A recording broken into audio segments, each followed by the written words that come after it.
Well, good morning, Signature Real Estate Group. Thanks so much for joining us this morning for our sales meeting today. I have no idea what day it is, but I know it's Tuesday.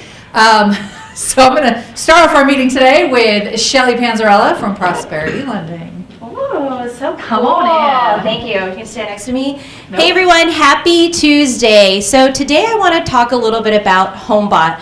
Vaughn and I shared a little bit of information around HomeBot, and we've had a lot of agents inquire about this, and so thought I would say the 3 reasons I love HomeBot are my 3 C's. You know me and my specific acronyms. So number 1 C is going to be for communication. So it is ultimately a monthly digest that's sent out to our clients, whether they're owners of a home, buyers. They get this weekly digest that shares with them what their current value is on their property. Now, you may say, well, Shelly, the information may not be 100% correct. And that's okay, because that's why you, as a realtor, can provide them with the information. Also for your buyers, if they're looking at specific areas in Las Vegas, HomeBot can actually give them information on those specific zip codes or even subdivisions. And so you can set up your sellers and or buyers and communicate with them. The other piece is connection. So directly through the HomeBot app, you can actually connect with your clients, or they can connect with you. So say as an example, a CMA or the digest pops up a sales price, and they want to question, and they're questioning the sales price. They can actually send direct communication through the portal to you so that you can provide them with information. Or you can actually take the information on a monthly basis, look at all of your clients that are placed in there, and provide them with the direct CMA information so that you can also update their digest, but also be able to connect with them. The third reason I love HomeBot is for collection. You can share widgets. You can actually force this into your social media sites. With a simple link, you could put it onto your website so that you can collect data or collect buyers or sellers who may want this information. So if you have any questions about this, the fee is actually $25. We do have a $50 fee that you can remove the setup fee for that. It's $25 for your first 500 clients, and then $10 for every 100 after that. Reach out to one of your Prosperity Lending loan officers so that you can find out more information about HomeBot and how it can help you grow your business. And with that, I will send this back to Vandana. Thank you, Shelly. Appreciate it. All right, guys. Super exciting meeting for you today. We decided that it would be a really good idea for new agents or agents who are sort of getting back into, oh crap, we just had a pandemic, I didn't do a damn thing for a year. I need to start my business from scratch, and I want to do 5 to 10 transactions, if not 20, for 2021. And so I know we're already into the first quarter and we're going into Q2 now, but why not start now, right? So our panel today is agents in the company who have either kicked butt this year so far and have been our rookies of the year in the past. So we have a combination of agents here. So let me just introduce them. I have Mrs. Erin Patrick, and I'll have them actually talk a little bit about themselves later. And then Tyson Roberts, everybody knows him, right? And then Lisette Sosa. I don't even know if the camera's on me, but it's okay. It's about you guys. It's not about me. So listen, I know we've got mics for you guys. You don't even have to worry about it. I love that you've got notes, Erin. I have to these days. I can't remember anything. I do not blame you. Like Shelly was saying earlier, welcome to Mom Brain. That's right. Okay, so I'm going to start off with a super easy question for you guys. Tell me a little bit about you. Tell me what you did before real estate and why you chose real estate as a career. Am I going first? Sure. Okay, here we go. The time is mine. So I moved to Las Vegas from actually a cruise ship life to further my singing career, which went nowhere because I didn't have a name here in Las Vegas.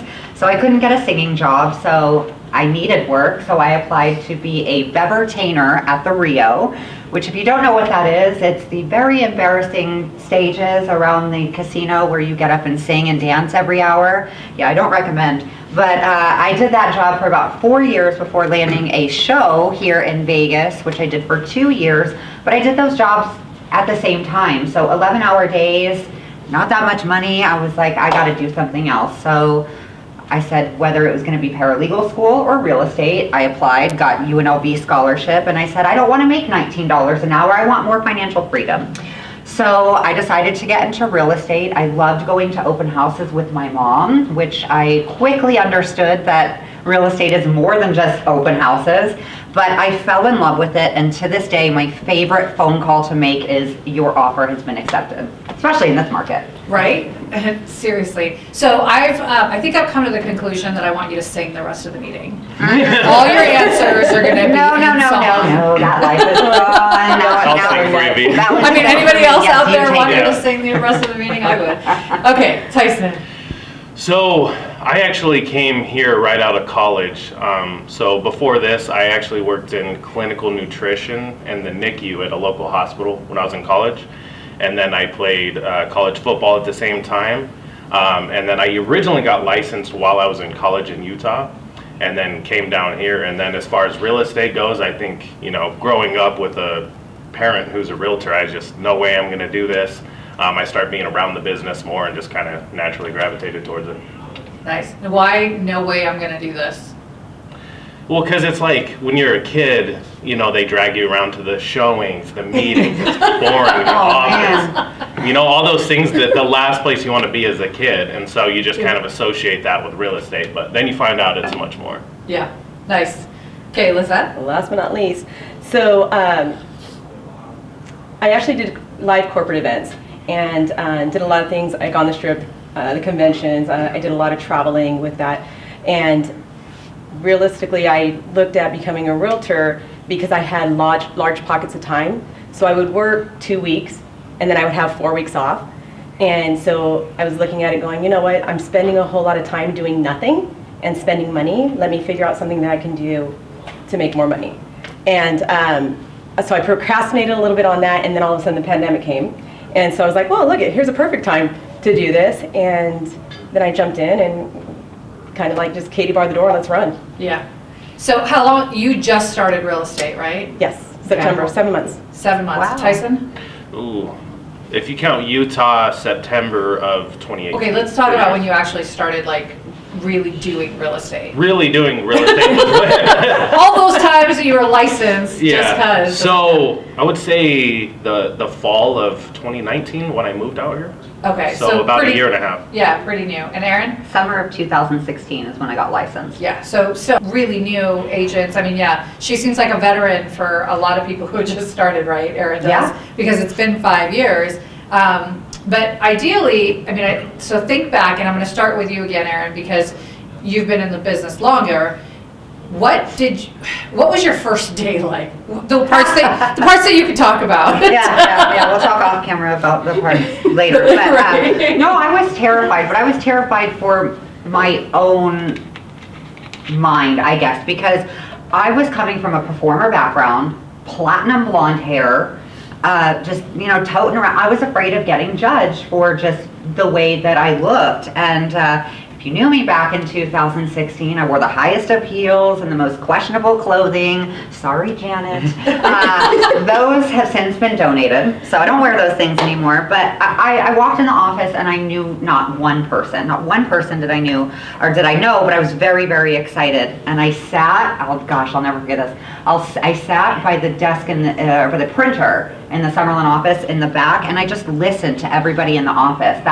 At that point in time, everyone was there. So I sat myself in a place where no one would really know I was there, but I could hear everybody, and I was listening to our top agents on the phone. And that, I think, is really what helped me want to learn. And that was the best way I could learn, was by listening to real life business on the phone. Nice. All right, I know you guys really want to look at me when you're talking, but look at the camera. Oh, sorry. No, you're good. It's okay. I probably should have told you that in the beginning, because you're talking to the rest of the company. All right, so Lisette, I'm going to jump around a little bit. Okay. First day, really, I mean, brand new, just started 7 months ago. What was your first day like? Well, my first day actually started pretty much the day after I decided to sign with the Bishop Roberts group at that point. I had to wait a long time to get my license to be able to do anything, but Chris had told me, well, here, you need to go ahead and start your database, put this together. So there were a lot of things that I was doing prior to that I was allowed to do based on, proper Right. code. So my first day, and when my license arrived, it was almost as if it was like, thank God it's here, so now I can do all the things that we were talking about doing. But prior to that, it was a little bit scary. because I didn't know anything about it, and it was just like whatever direction I was given, taking that direction and doing it and not questioning it. Nice. So I think that's a really good point though, right? If you have somebody who's coaching you or training you, listen to their advice. They've been doing this a while, right? They probably Absolutely. know what you should do to get set up. Tyson, first day, the second time, the real time. Let's talk about all the real time, right, stuff. So my first day here, actually, I was in a similar position. I think I had the reciprocity with Utah, but I still had to wait for my license to be processed. And so I came in on my first day, actually during a sales meeting. Got introduced in front of everybody, of course. But yeah, that was pretty much my first day. Is wide-eyed. I knew a little bit about real estate at the time from Utah, but it was like, okay, well now this is full-time. I better be serious about it. So what does that mean to you though? I better be serious about it. Like, so you came in, they introduced you, and that was your day? Did you get on the phones? Did you create a database? What did you do? Well, yeah, because I came out here from Utah, right? And so everybody I knew down here is a realtor. I didn't have any sphere or anything like that, and so I was just told, pick up the phone and start calling people. Yeah, because realtors aren't going to buy from another realtor, right? Exactly. Sometimes they do, but... So it was just pretty much pick up the phones and call anybody who would answer. So started cold calling from day one. Mm-hmm, pretty much. Interesting. So one of the things I think is really important is that prep work, right, before you actually get started. And a lot of agents get their license and they're like, now what do I do? What am I gonna, what's next, right? I have my license, I have this piece of paper, because let's be real here, pre-licensing, they don't teach you how to do real estate at all. So I have a question. Did all of you do your post-licensing right away? No. Or did you wait till the very last minute? Oh, I was so bad. Don't do what I did. But I did it on my very last week of getting not having a license anymore. I guess it expiring. And I sat there and I was blessed enough to have 5 deals in escrow, but I'm going, I can't be in this room anymore. I'm like, all of you, don't do that. Just do it right away. Actually, I have found that agents that do it straight away learn so much about the business with post-licensing that they end up coming to me knowing more. Yeah. What about you? So I actually have the complete opposite advice. I think you should, because what you learn in the post-licensing is valuable. We didn't have anything like that for Utah. But I just couldn't do a full week, so I just broke it up 1 or 2 every month. And so, I was still doing my post-licensing, 11 months, a month before. Yeah, because there's a lot of hours that you got to do. And coming up in October, you have to, it's almost, I can't even remember how many hours it is, but it's a lot more than it used to be. So what about you? Are you done? Did you finish it? Done, finished. Atta girl. Yeah, did mine probably 3 months in, and I really wish that I would have done it the month after getting my license. Honestly, there's so much that you learn from your post-licensing that it will change the way you think about the business, and you're not, even in the short time the span that I did it, it was one of those things of God, if I only knew that when I was doing this, I could have probably done 2 deals instead of just 1, and and it gives you those bits and pieces. Very cool. Huge. So as a reminder, here at Signature, we actually offer post-licensing to the agents in our office for free. So if you are interested and just got your license this year, I recommend you jump on the bandwagon right away and start getting registered for that and do your post-licensing and get it over with quick, because Lisette's a superstar and she got it done super fast. Erin's a superstar too, but she No, don't do what I did. I don't recommend. Honestly, I don't recommend it. Yeah. It's just amazing. Do what Lisette did. It's amazing. I can't stress enough. The more tools that you have, the better off you are. Right. Did you take it here? I did. And we were amazing? Absolutely. Duh. Okay. All right, all right, let's talk about your day-to-day, right? Because that's the important part, getting into the business. Now, I know that you've been in the business a while, and so your answers are going to be a little bit different, because your day-to-day when you first start may be different than your day-to-day when you are in the business for 2 to 3 years. So who wants to tackle it first? Lisette? I'll tackle it. Fabulous. So it's kind of interesting because I'm still trying to figure out my day-to-day. I just did the academy with Brandon, and if you haven't done that, next time it comes available, please, please, please, you'll find out so much great information, and make sure that you do it. So I'm still trying to work out my day-to-day, so I've gotten to where I have a schedule where I at least make sure that I'm doing my prospecting, whether it's phone calls or whether it's door knocking, and I've actually set my calendar to that, so now I'm trying to feed in all the other bits and pieces. It's still a a work in progress, but right now I feel like I have things that I have to do every day to get where I want to go and do the things that I want to do in this business. And I can actually see those things moving the way I want them to. So I just need to keep at it. Nice. Okay. Mine's the same thing. I just make sure I fit in all my calls and prospecting. I'm kind of a big proponent on getting that done in the morning, then the rest of the day follows. So pretty much just trying to get all that done in the beginning and then scheduling appointments and any other things, busy work I need to do for later in the day. And then I have a special time slot about 9:30 p.m. that's just designated to answering all of her questions. Thank you. She has. You got to have somebody that you can actually bounce things off of and has the knowledge. So, Yeah. thank you. So 9:30 on. When does that finally stop? It's usually 9:30 to 10 and then a couple at 5 in the morning. So you start pretty early then. I do, but I'm also like, because there's also, I start early, however, there are pockets during the day that I'm not doing real estate business, and then at night when I'm starting to decompress, that's when the other juices start flowing and you're kind of, or maybe it's just the wine, I don't know, anyway.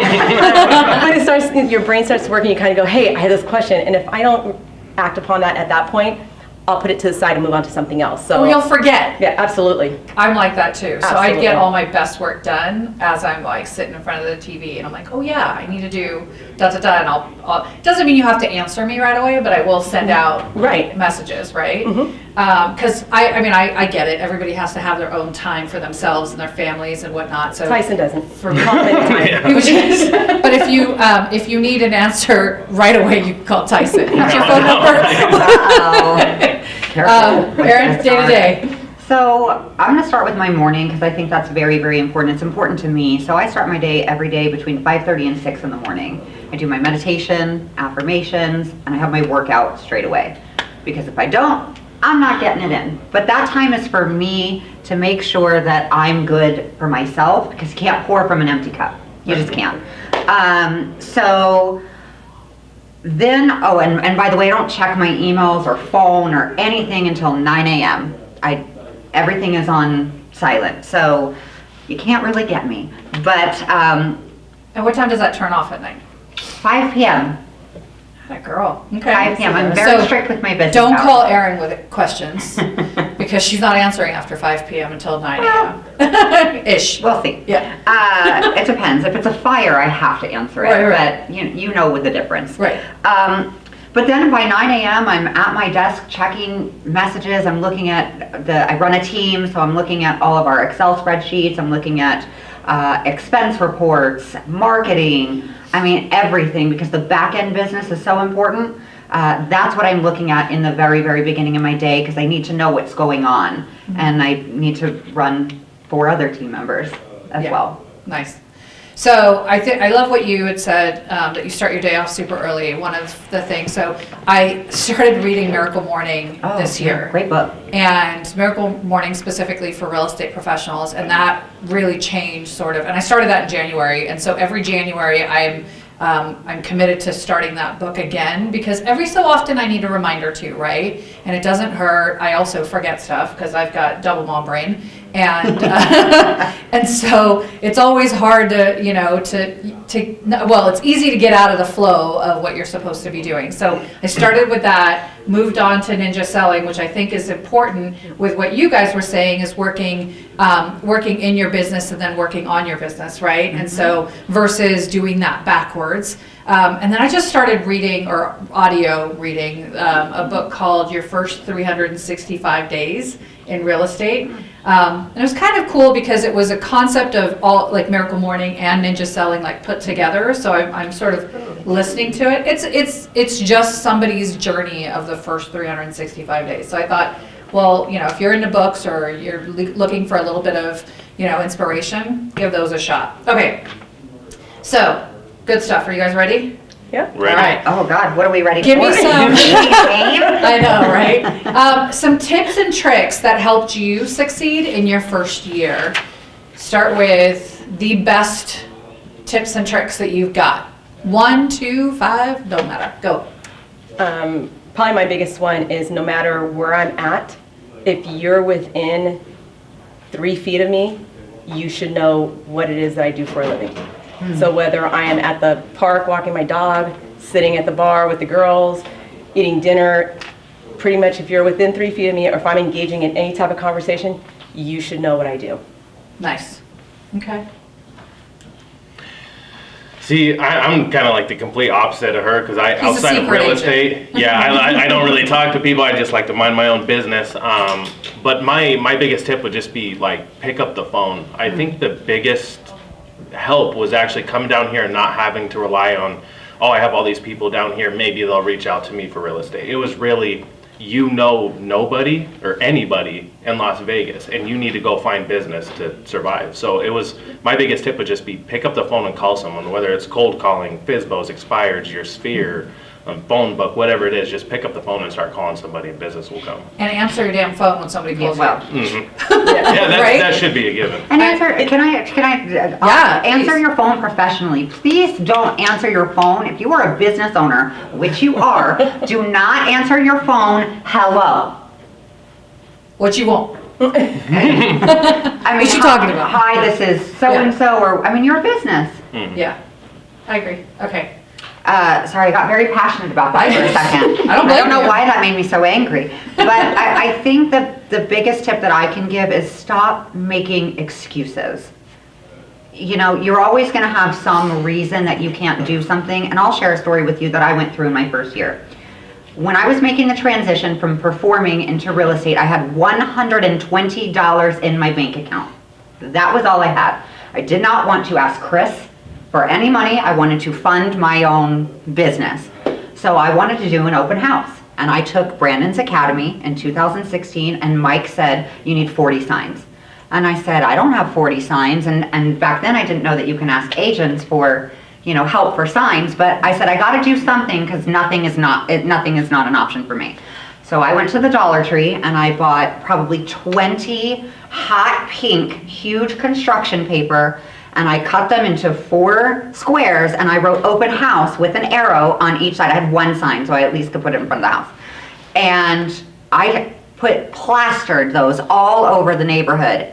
The house was in a gated community, might I add. 16 people came through that open house.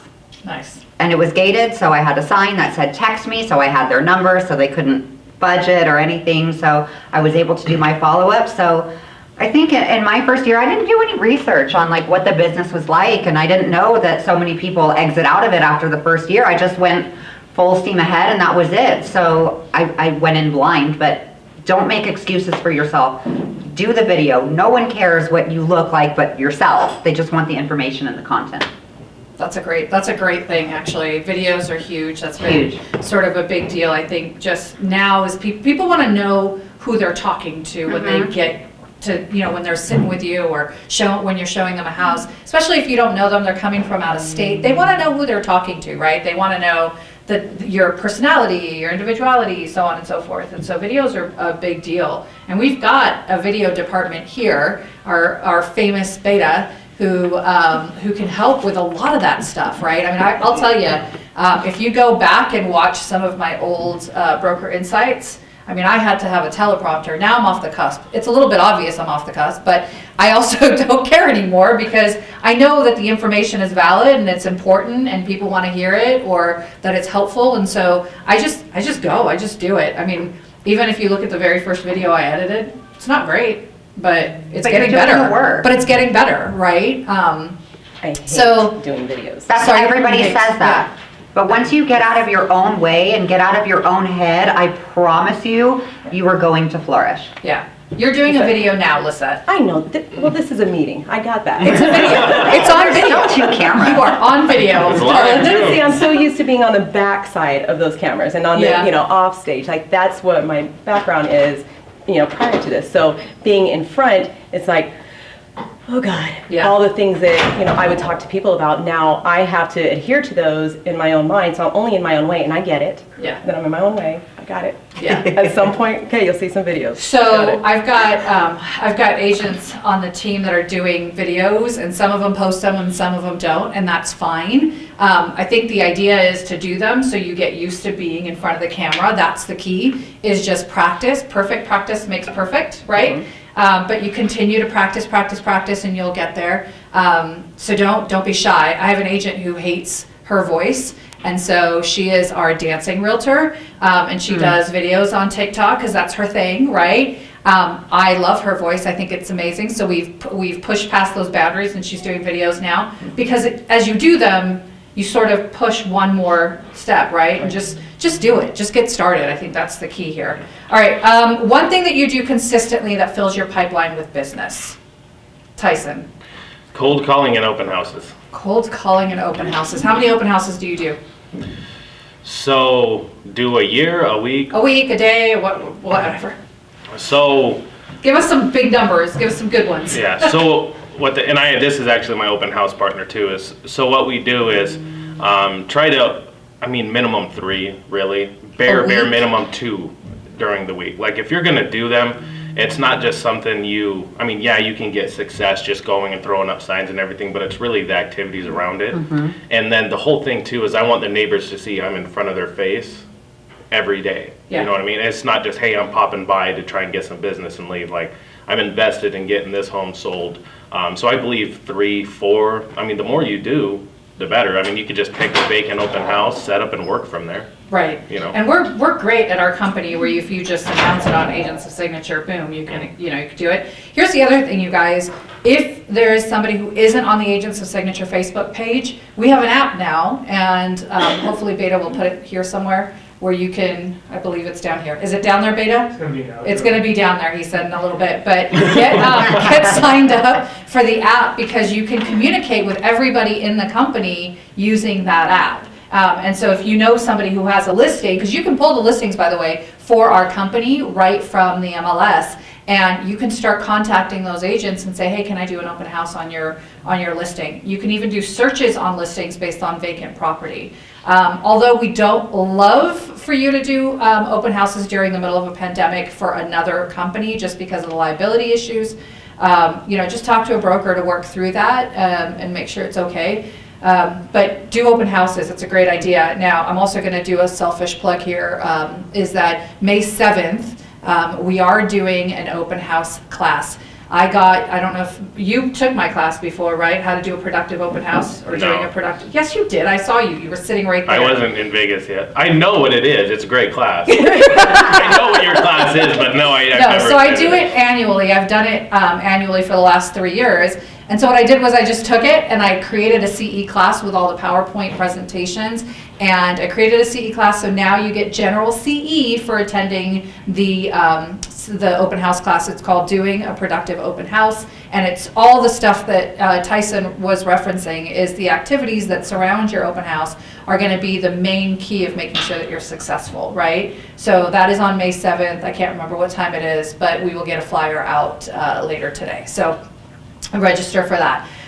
Okay, go for it. So mine are, since I'm his partner in crime when it comes to open houses, so open houses and those activities, but also keeping in contact with my sphere. Like that's really important because those people are ones that, well, with anybody, you have to keep telling people over and over what you do, right? Because like for me, people know me as being in corporate events. They knew me from other jobs that I've done.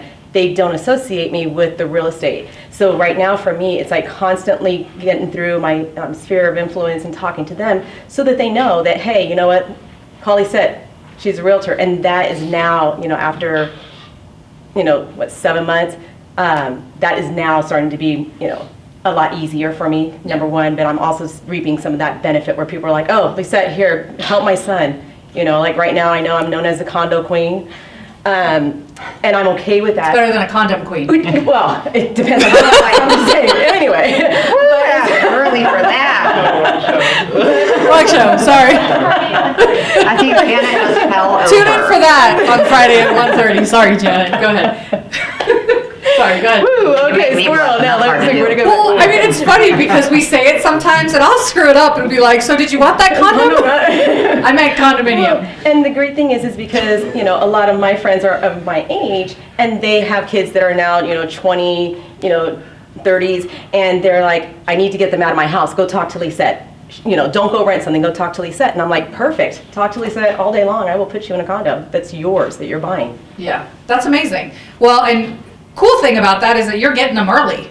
Correct. right? Correct. So you start early with these clients and their kiddos essentially, right? That are growing up. Because my boy, even though he's going to be 18 or whatever, will still always be my kid, right? But you're starting early with the kiddos so that they can invest in real estate and understand, and then that just becomes a family thing. I love being the family realtor, Right. And right? Like you help one person and then it becomes it's like a snowball effect, Right. which is phenomenal. it's really interesting too because at that age, a lot of them don't know. They don't get it. They're like, oh, well, I'm just supposed to go and rent, and they don't get the fact that they're paying somebody else's mortgage.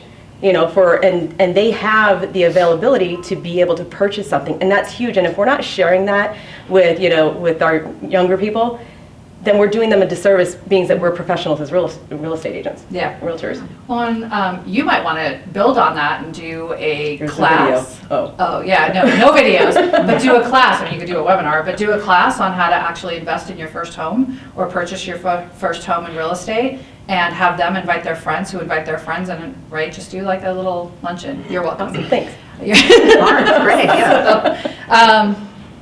Your turn. So I have two sources of continuous business. One is a very, very strong online presence, and then the other one is referral. So a lot of agents, especially new agents, will get so excited that they get their first deal, right? Oh my gosh. And then you open up escrow and 27 emails come within an hour and you're like, I'm in a tornado.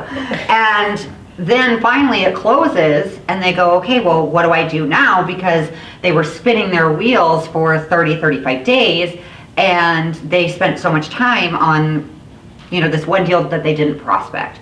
So even when you have 1, 2, 3, 4, 10 escrows, you still have to make time in your schedule to prospect that day. When I close my door every day at 5, and sometimes it's 5:30 because I want to make sure that I respond to everybody that day, I say, did I do something to earn new business today? And if that answer is no, then I have to double down on it tomorrow.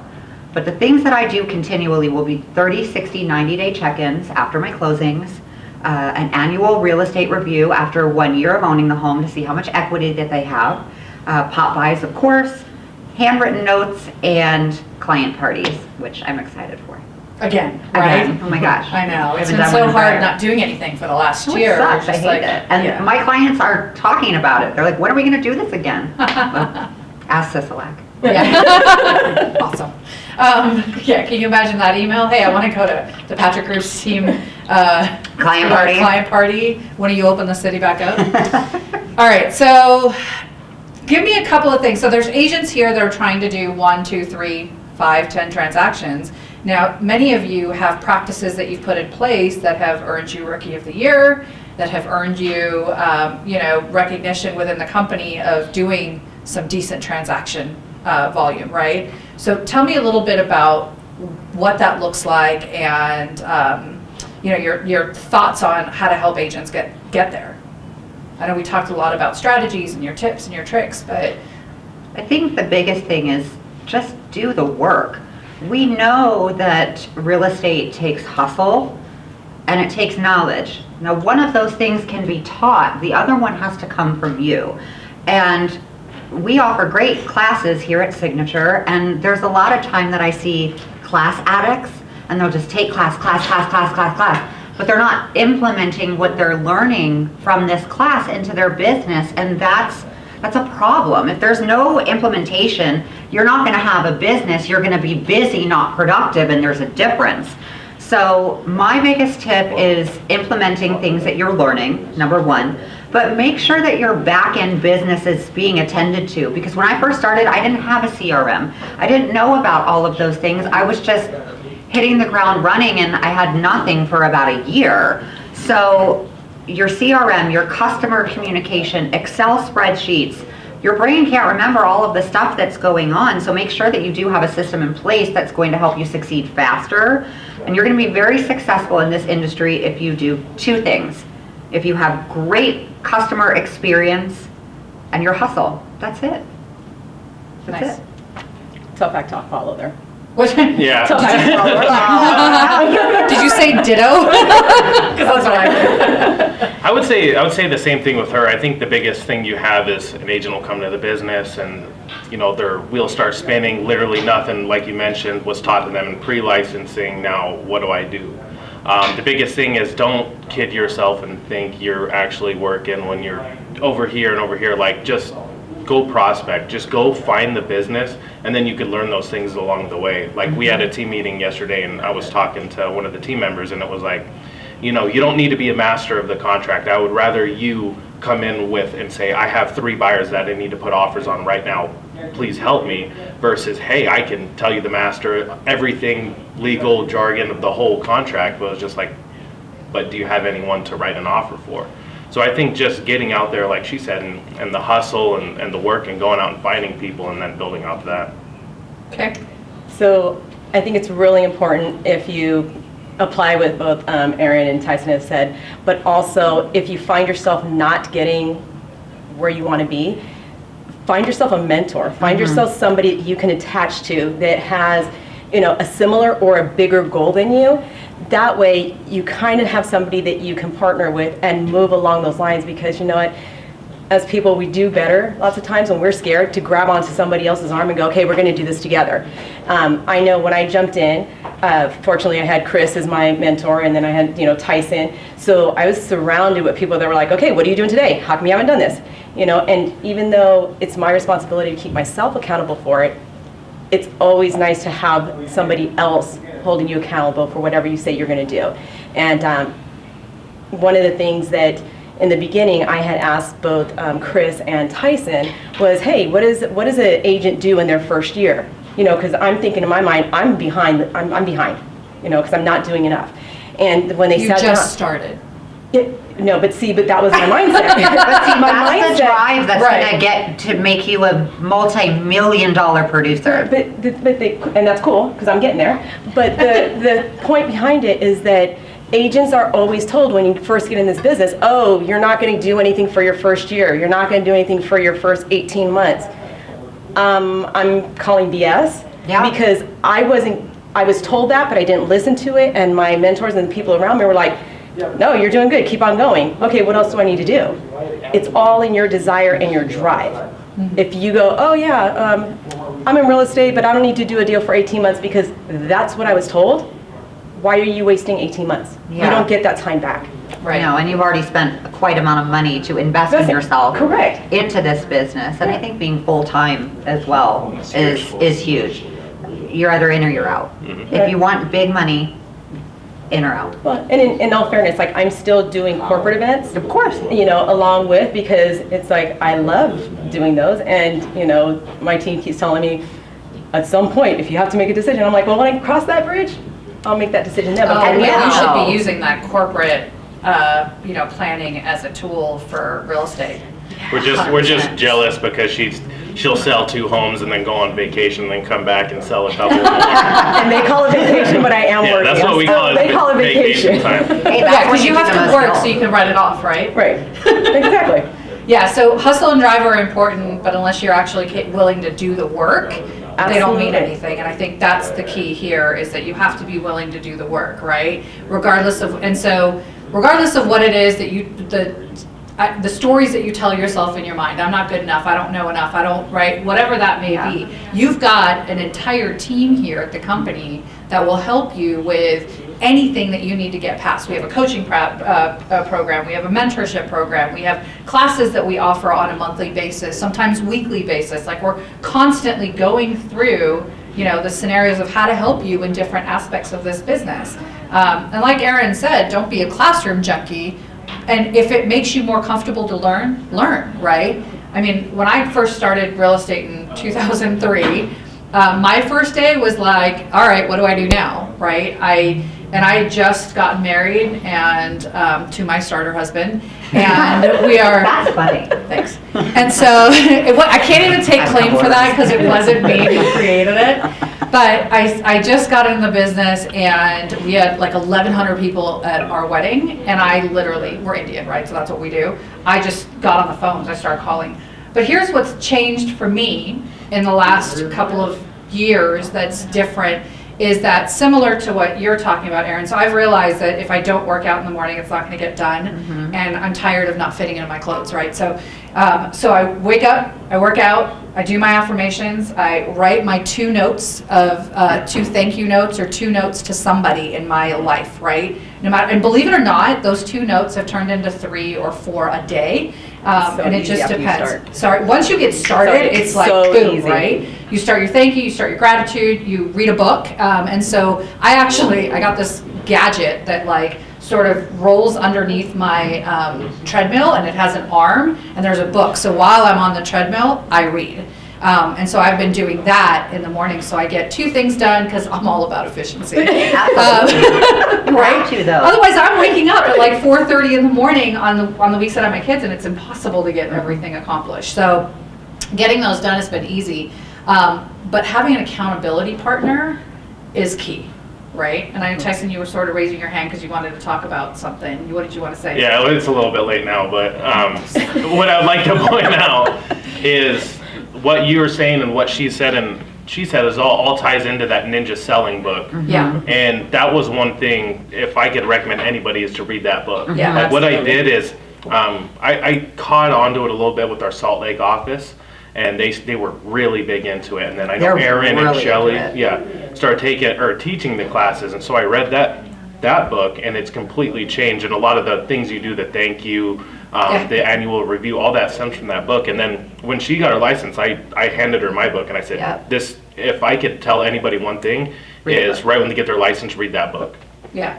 So it was between the Miracle Morning and that book, I think, that really, and so we're doing that for the team now is Ninja Selling. We're going through 4 weeks of that, same thing, right? Principle similar to what you did, Yeah. is going through each principle 4 weeks in a row for an entire month, and then some celebratory something once we get to the end. But it really does, once you get used to it, it really gets a lot easier.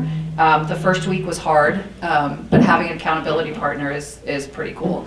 And we have a I want to say we have a community of collaboration at our company, and so there's a lot of people here that'll help you be accountability partners if you're looking for that.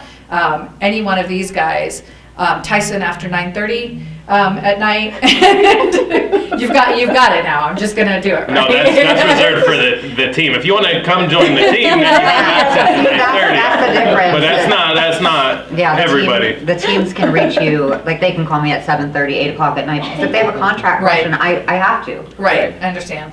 All right, so I know we've got a little bit of time. So tell me a little bit about Rookie of the Year. Like, how did that? Erin has been quoted. I didn't say I was going to burn down the office. Okay, So Erin I has am been not an quoted. I know, arsonist. it was funny, but it was meant to be a joke. But she worked really hard to get Rookie of the Year, and she has been known to quote, "I will burn this building down if I don't become Rookie of the Year next year." And it was not because of that she got it. But tell me a little bit about what that. The moment your name was called, I didn't think I'd get to relive this moment, so thank you for having, and I knew that was going to get brought up, so thank you. No, I Hence did the not fire say in I the was going to background. burn the building down. However, no, but that's how high your drive should be, and I think that's what I'm just going to take from that. But my first year, if I'm going to humbly say I closed 25 deals and 5.6 million in my first year. I'm very proud of that. I have my Rookie of the Year plaque on display in my home office for my daughter to not care about. But, not yet anyway. Not She yet, will no, she eventually. doesn't. Yeah. She doesn't care. She can't put it in her mouth. She doesn't care. But no, it was really such an amazing moment, and really a Patrick Group collaboration, because I wouldn't have probably gotten that award without Chris's support and without the broker support that we have, because everyone just wants to give the knowledge, and I think that's what's great about this company is that there's really no secrets here. It's just if you want to learn, everyone's nice. Yeah. That's so true. Mm-hmm. What about you? So, I would have to say, repeat. So how does it feel? How did it feel? Rookie of the Year. It felt good because I remember I came in towards the end of, I believe it was 2019 when Mike Yaruski won it. And I watched him like kind of go, and then I'm like, that would be the coolest thing ever to get that. And so I was like a big point of emphasis the next year. And then with COVID and everything hit, I went along, it was like a complete mess after March, right? Closed the deal March, a couple of days before we shut down. So I had a pretty good check come in, and I was just kind of don't know what to do now. And me and Chris were kind of starting up a team to build as well. Perfect timing during a pandemic. And then I just went a few months until about August, and I was like, I haven't done anything.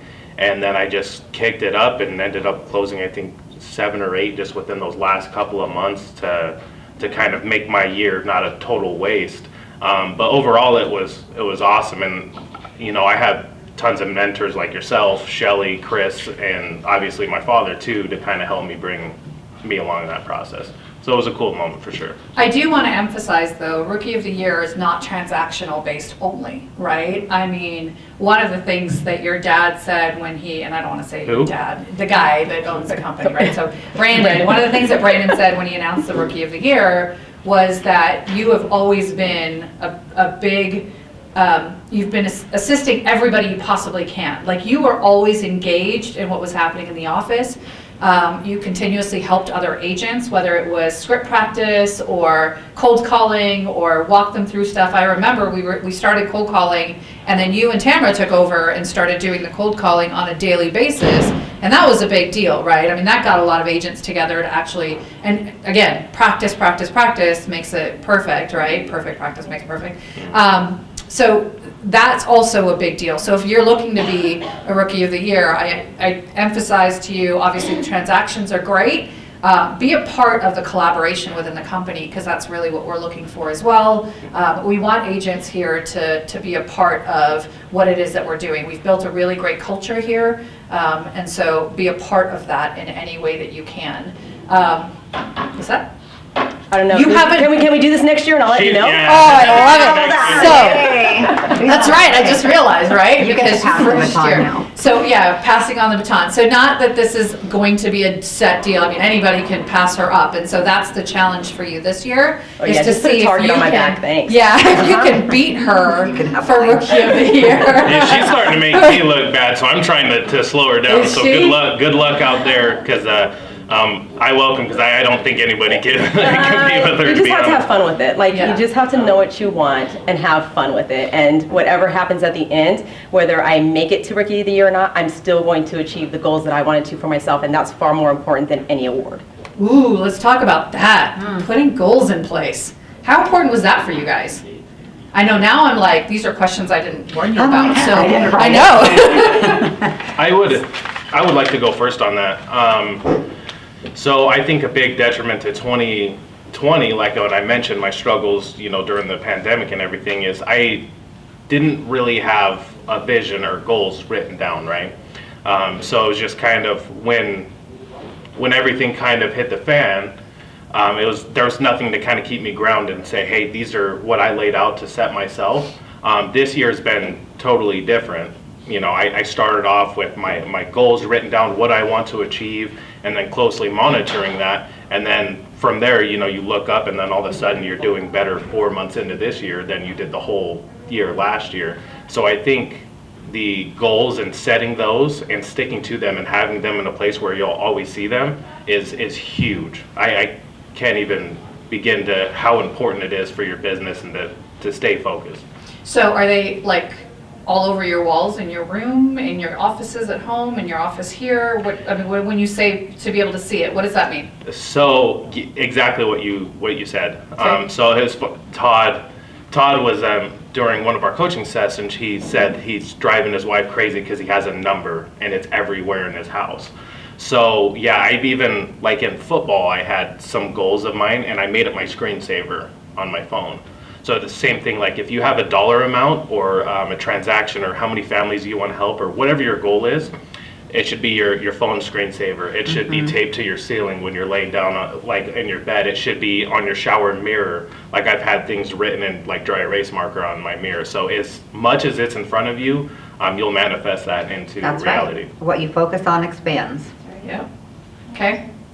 Oh, I'm probably the worst person to ask this question because my goals have really shifted. Yeah.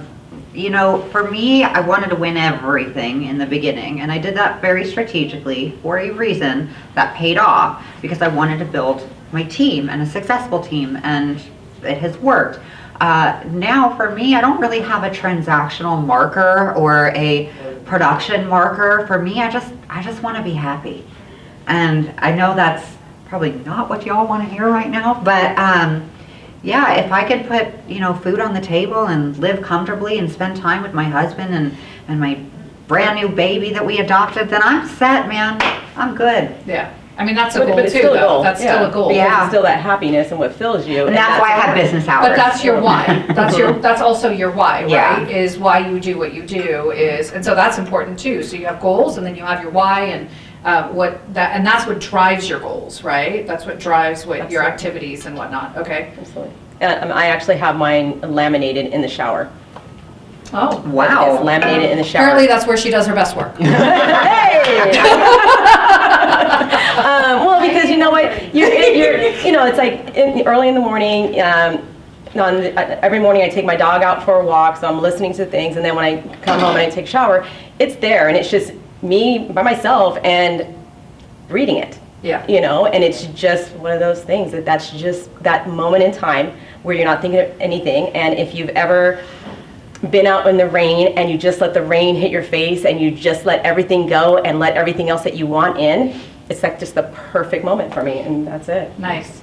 So one of the themes that I've noticed between all of your comments has been mindset, right? Yeah. And a lot of what we're talking about here is mindset and how important that is to actually achieve, whether it's your goals, your transactional, your whatever it is that you want. So we've just gone through a pandemic, right? A lot of people have been sitting at home. There's a lot of people that have been struggling. There's people that can't afford, you know, food, that can't afford the roof over their heads, that are struggling because they don't have transactions. They don't know where to find them. They don't. So how does mindset play in for you guys? Which, I mean, it's obvious that it does, right? How does mindset, and what advice can you give to those listening today about that?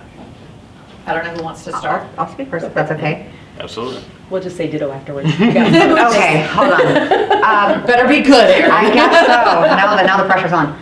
Listen, you are going to have bad days. No one is perfect. You are going to have hiccups. Things are going to happen that might derail you from where you want to go, or where you think you want to go, because the universe is tricky that way. However, don't stay there too long, right? Mm-hmm. Don't stay in that negative, because it's very easy to say, oh, I stubbed my toe in the morning, the rest of the day is going to be garbage. No, okay, that happened, whatnot. It's really setting yourself up. If something happened to you that wasn't ideal for that day, don't stay there too long, because that's going to put you on a track of negativity for the rest of the day, and maybe the next day, and the next day after that, and then you're sitting there in the why me, I'm a victim. Right? So you have the absolute power to create the life that you want. It's just, what are you telling yourself every day?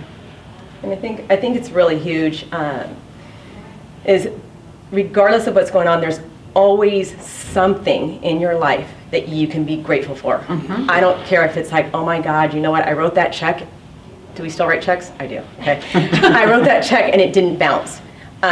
Something simple as that, or you know what, I'm able to, you know, I have a can of tuna fish in the cabinet. I'm not going hungry today. I woke up It's today. Still, right. It's still, there's always one thing that you can be grateful for, and if you can hone in on that one thing, one becomes two, two becomes three, and then all of a sudden you see your mindset start to change, and then things start working out for you. But if you stay in that negative zone, I mean, you can just keep being negative and keep going downhill. Yeah, and also the people that you associate yourself with. You know, the crab theory. People want to bring you down while you're getting out of the glass, you know, and be around people that want to watch you succeed and want to cheer you on. I think that's so important. And we have so many of those people here at Signature. We want to see everyone succeed. I know Brandon does, Mike does, everybody wants that. So no one's trying to pull anyone down here. It's going to be a little hard to follow up with those two answers. But that's a big thing I've always had to focus on, because a big part of what I do in my business is cold calling.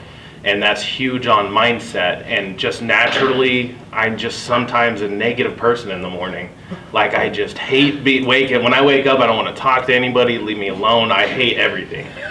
And so I have to like get out of that mindset. And That has to be fun to wake up. Well, sorry, I for just being wake your up because wife. I struggle. I don't naturally. I don't like naturally get up positive, so I have to kind of create that energy for myself before I, get out the door. And one big thing that's kind of helped with my mindset is, I think it was actually something Shelly shared, or it might have been Satema, but it's like if you find yourself angry, or just kind of pissed off or just in a negative mood, it means you're lacking gratitude.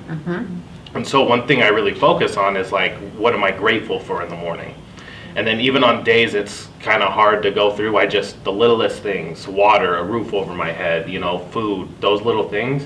And I think the gratitude part of it just totally changes your mindset and puts you in a better mood. Nice. There's also, if you find yourself finding difficulty being grateful, go volunteer somewhere. Oh, yeah, that'll do it. Go volunteer and do something.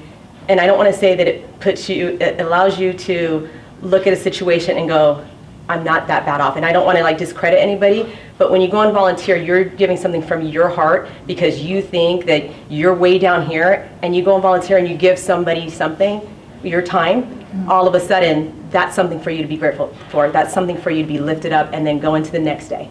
Yeah, and that's almost perfect because I do want to mention that we have 2 Signature Strong events that are coming up. We're doing a blood drive in June, and then also in May we've got Delivering with Dignity, and that is for delivering food to people who actually need it but can't leave the house, especially during the pandemic where you're delivering food. So I recommend that you sign up for those. Persia had posted them on our Agents of Signature page, and they were also in the newsletter last week. So read your damn newsletter. You're welcome, Janet.